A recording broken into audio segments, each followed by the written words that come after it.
Good morning. Today I'm going to give you a flowchart that will help you to learn the complete mechanics that we are going to study in detail throughout the units of first year.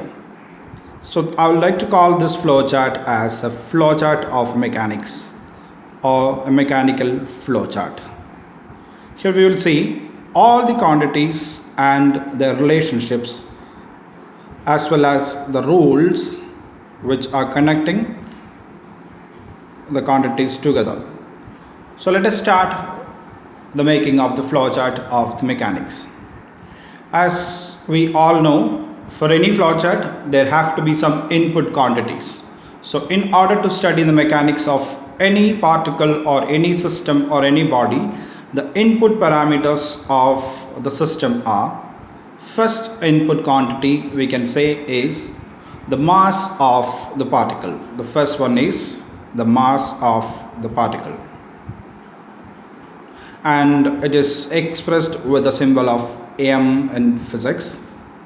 This has got an SI unit of kilogram, and its dimensional representation is m to the power 1, and the mass is a scalar quantity.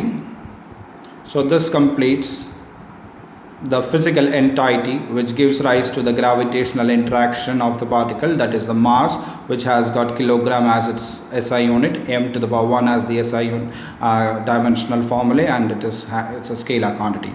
The next point or the next aspect of any system or any particle is the position of the particle. The second input for us to learn any quantity is the position of the particle,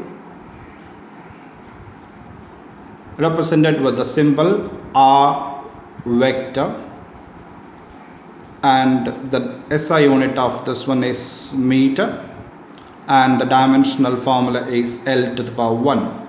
As I mentioned, arrow mark on the R, we can say that the position of a particle is a vector. It has got a specific magnitude as well as direction. Now the third parameter, which is the most important one in any physical analysis, that gives the analysis or the observation of the particle, that says at that position the particular particle was in there, or that is the time. The representative symbol is T, SI unit is second, and the dimensional formula is T to the power 1. This is another scalar quantity. So these are the three inputs for us to start with the flowchart of making a mechanical flowchart making. So as I've mentioned, I have taken three inputs in order to complete the mechanical flowchart, that is mass, position, and the time. Now in physics or in any observation, we can say that the time changes continuously. Suppose there is a change of position with respect to time. The time changes and the position changes. So we have got two changes. I'm taking the time changes from an initial time period of t1 to t2. So there is a time change.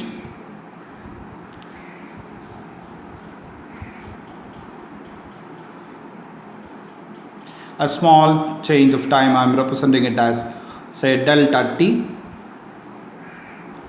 This is t2 minus t1.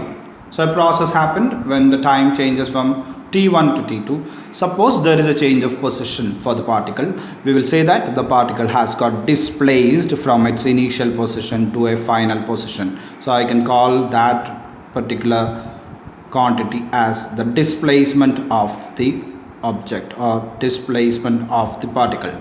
So with time the position changes, and say the displacement is represented by S, that is equal to, say, delta R, or that is can be represented as R2 minus R1, R2 minus R1. So the displacement, as I mentioned, it is another vector quantity, as position is also a vector quantity.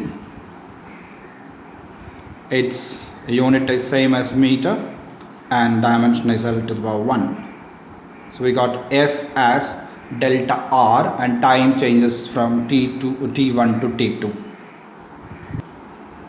So in the observation we can see that with respect to the time, the position of the particle have changed. Then the particle got displaced from the initial r1 position to r2 in a time change of t1 to t2. Now all the measurements can be based on the time change. So the displacement with respect to the time, that is the change of position with respect to the time, we can represent it as delta r divided by delta t. Say delta r divided by delta t.